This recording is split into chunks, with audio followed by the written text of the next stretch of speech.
Hi, it's Lisa Cunha. Welcome to my scrapbook table. This layout is for Scraplift Crafternoon, and we are lifting the talented Linda, who is the scrapbooking photographer here on Facebook and YouTube, and I think Instagram. I was drawn to this layout because I like the black and white photo in the center. I like the neutral background and then the pops of color.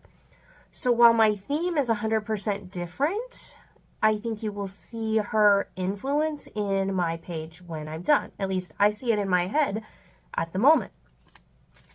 I am using this black and white photo of a lovely young lady we know who is playing volleyball. And just as Linda has stars throughout hers, I'm going to use stars. I pulled out this star punch. I have a couple star dies, but I'd really like to just be able to stick with the punch and maybe some stickers. I'm using my counterfeit kit, which I have these Simple Stories stickers in there. Some are boho sunshine. This one is a birthday one, but I like the fun here. And the original picture is really colorful with these colors, so I want to pull those out. But the picture, if I went with the color picture, I was going to have to do not as much bold with my embellishments. So that's why I went this route. I could still change it. I could reprint. I have some bits and pieces from Boho Sunshine here. This is going to be my background. So while it's not a wood grain like Linda's, it is black and white. This is an old Stampin' Up paper. I'm pretty sure it's Stampin' Up. It could be Creative Memories. It's one of those. I have some scraps here that I will punch stars from. I might use this You Are Golden. I haven't decided yet. And here are some Boho Sunshine stickers that I might use. I also pulled in this and this stencil. I've been wanting to use this stencil for quite a while.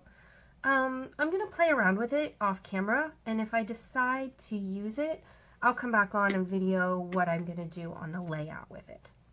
So I'm going to go ahead and get started playing around with that and making a couple of decisions and cutting some stars and things, and then I'll be back. As you can see, I did decide to go ahead and use this stencil. It has 6 sections, and so I just decided on like the 3 main colors that I see in the collection, which is the orange, the yellow, and the green. And I build off of that. I could never recreate this because I used so many different inks and combinations of things to get what I was going to put in each section. I did 3 sections that were separated and let that dry. And then I did the middle one because I already had that mixed up and I let that dry. And now on camera, I'm going to do the last 2. So you can see I have like a peachy pink at the top, and then orange, then a yellow, and then a yellow green, and then a green, and then a blue green. That's what's going to go the whole way around here. It is far from perfect. If I use this stencil again, I will use a lot more Post-it tape to mask things off because I ended up being a little too messy for me. But since a lot of it gets covered, I'm happy with the end result. There's only 2 mistakes that really show up, and I don't think anybody will really notice. So this last one, I used some evergreen bough, a little bit of mowed lawn, and then some speckled egg. That's what this is right now, speckled egg. And I mix that, and this goes in the last section that is at the bottom there. And then for some of these colors, I had a lot left, so I grabbed some scrap papers and a different stencil and added that to those, and I'll use those on a card or something. That way I feel better if all that texture paste and ink aren't going to waste. And then there's the best part. Ta-da! And yeah, see, there's my mistakes. But that's okay. Mixed media is by definition a little messy. And if I were going to make this layout again, I would also keep those inks out and do some splatters before I added my embellishments and my photograph. So if you're creating something like this, you might want to keep that in mind. So I use that star punch and punch out stars in a yellow print, kind of a rusty orange print, and a greenish blue floral. All of them are kind of tone on tone. So I'm deciding to put my picture kind of right in the middle. It's a little to the right, but top to bottom, it's pretty close in the center. That's going to be my title, though I do add another one at the end because when I was finished, I decided I was unhappy with something, and I'll go ahead and show you how I corrected it and made it so that I feel better about it.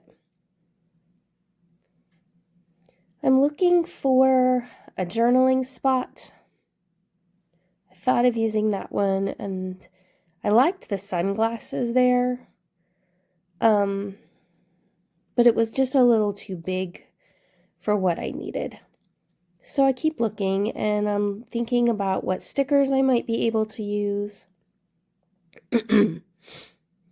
And this young lady has two sides to her, as many of us do. She's got this tough, spunky side that you see in the picture, but she's got the girly girl side too. And so I wanted to add just a little bit of floral to represent that part of her.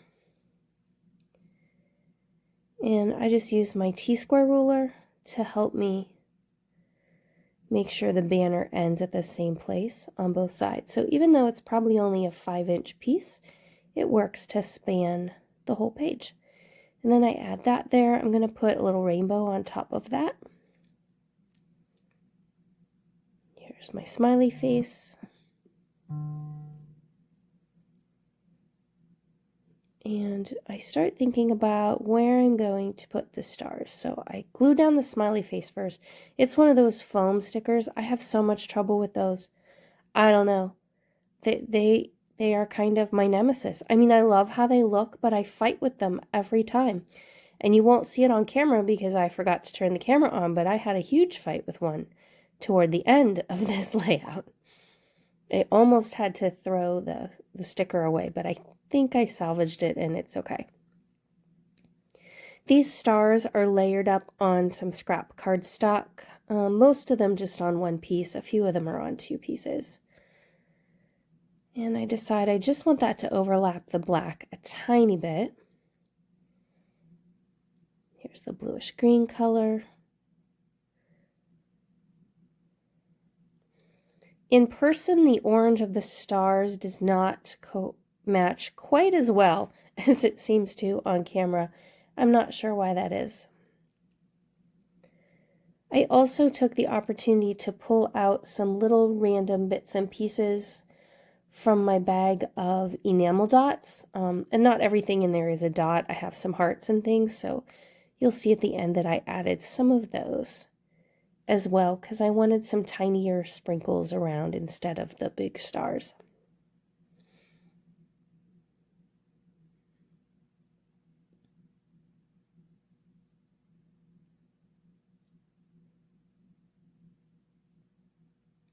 So as I finish up this, the part that I was unhappy with is at the top there. It's got that big blank space, and I had already taken my still shots and edited most of the video, and I decided I don't like that. I've got to come up with a solution. So you'll see here really soon what I do to change that. And I was much happier with it. Linda, thank you so much for providing such great inspiration for this. I really loved your layout, and I hope you can see your inspiration in my piece. And I hope all of you will go check out Linda, watch her channel, subscribe, also use the links below to use the playlist and watch everyone who's playing along with Scraplift Crafternoon. It's a great, talented group of scrappers, and I think you'll be happy with that. I'm really grateful you joined me today. I appreciate all those who watch, and I hope you have a great day and that you get to scrapbook something very soon. Bye-bye.